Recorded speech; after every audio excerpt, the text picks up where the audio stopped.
Squash and stretch describe how an object changes shape in response to forces acting on it. Squash is when an object is compressed by an impact or an opposing force. Stretch is when an object is distended by something pulling on it or by moving quickly. Let's look at some examples and then we can try for ourselves. Here's a classic bouncing ball example. You can see the ball squashes when it hits the ground and stretches here and here. These are the spots where the ball is moving at its fastest. Compare that ball to this one without any squash and stretch. You can see how the distortion of the ball emphasizes the path the ball travels, almost like motion blur. It also helps convey the rhythm of the bounce better. It's just more pleasant to watch. Another important way to use squash and stretch is to convey the material that an object is made of. Softer materials like rubber will distort more, while rigid materials like metal will distort less. However, even if you're dealing with something super rigid like this metal ball, still try to incorporate a little squash and stretch. Stretch will tend to look fine because at high speed it will seem like motion blur. And when you have an impact, even a frame or two of squash can make a big difference.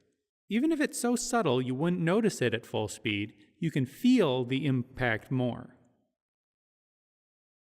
It's important that when you squash and stretch, you want the volume of the object to stay consistent.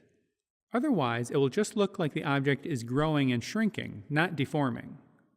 So if something gets shorter, it should also get wider. And if it gets longer, it should also get thinner. You probably already realize that the more you push your squash and stretch, the more cartoony your animation will look. It tends to give animation a cute or comedic effect. Exaggerated squash and stretch, and exaggeration in general, is a big part of what defines the look of classic comedy cartoons like Tom and Jerry and Looney Tunes. But even in more serious animation, you can still find squash and stretch being used, especially during fast movements and action scenes. Slipping in a squashed or stretched frame at the right moment can help make all those rapid frame changes flow together much more smoothly, making it easier for the eye to understand. If you're working in 3D, squash and stretch tends to be more subtle. Ideally, you would want a character rig that lets you distort the model to get that squash and stretch. But even if you don't have a rig that sophisticated, you can still achieve many of the same benefits of squash and stretch just by being smart about how you pose your character. Look at how this ninja jumps down from the ledge. At first glance, it seems like there's squash and stretch going on here. But if we look at the individual poses, the character isn't really distorted at all. He's just posed so his body is fully extended in the fall and folded up at the start and end of the fall. Squash and stretch, ultimately, is just about maximizing the difference in overall shape between your keyframes. So even if you're not trying to achieve a cartoony look, keep the principle of squash and stretch in mind as you pose your characters. Next, let's take a look at how to apply squash and stretch to a character. This little guy, Tony the Panda. For this video, we're only going to deal with Tony's body. The rest of him gets added in a second pass later. So Tony's going to turn his head, crouch down, and leap out of the scene. This animation is going to be 24 frames a second, animated on 2s, so I'm only going to draw on the odd-numbered frames. So we have him standing on frame 1, and we'll put his fully crouched pose on frame 13. We'll fill in the in-between frames later. We're just doing really loose sketches. Remember, we're mostly focusing on how we're posing the character. So the next keyframe for this animation is when Tony is at the top of his jump on the way out. We'll put that on frame 19. We want his body fully extended, but this isn't actually going to be the most stretched out frame. Let's put the end of his jump's arc on frame 23. It's going to be off screen, so we'll just leave it really rough. We just need it as reference to get the other frames right. So now let's start filling in the gaps. Frame 17 here is where I'm going to put our most stretched out pose.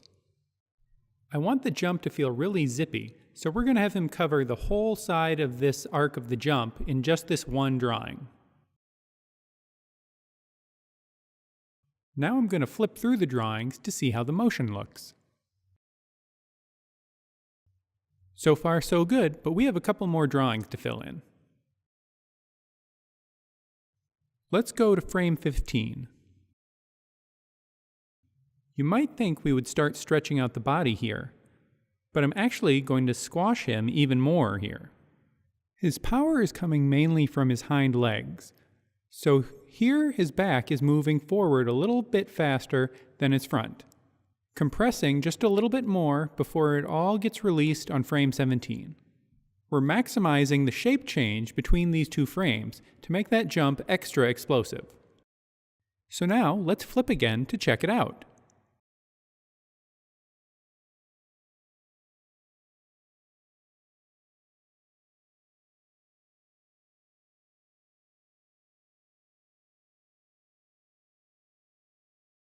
Good, now let's fill in that missing frame 21. Again, his head's out of frame, so we'll leave that off. There, now let's recenter the camera and check the animation.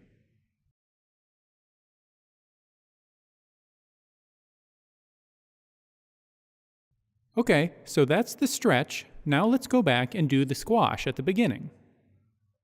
I'm actually not going to start the squash yet, but get a little stretch in on this one frame. His head is going to move up in anticipation of bending down, though his head is going to start to turn.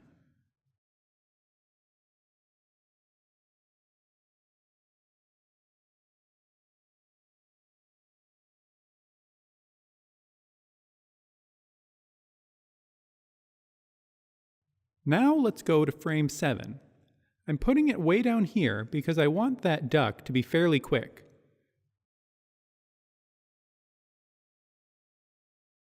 Next, let's do frame 9. These drawings here will be really close together because I want him to ease in slowly to the squashed position, storing up energy for that big jump.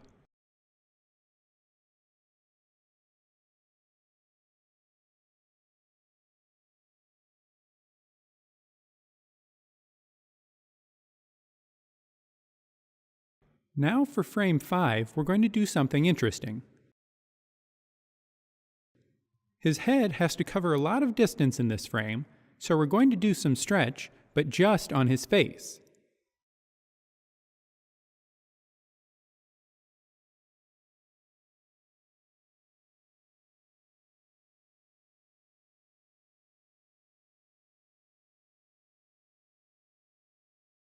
And we'll flip to check it.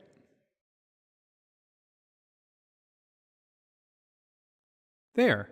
Doing stretches like that is important to achieve this kind of zippy timing. Now we just have that last drawing on frame 11. This one is going to be really close to these other drawings.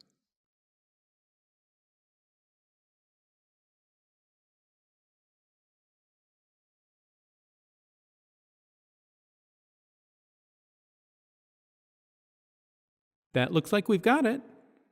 Let's take a look at the final animation.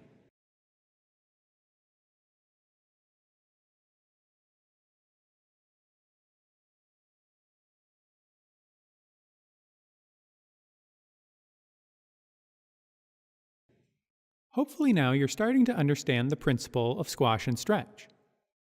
Here are some closely related principles in case you want to try out one of those videos next. I'll see you there.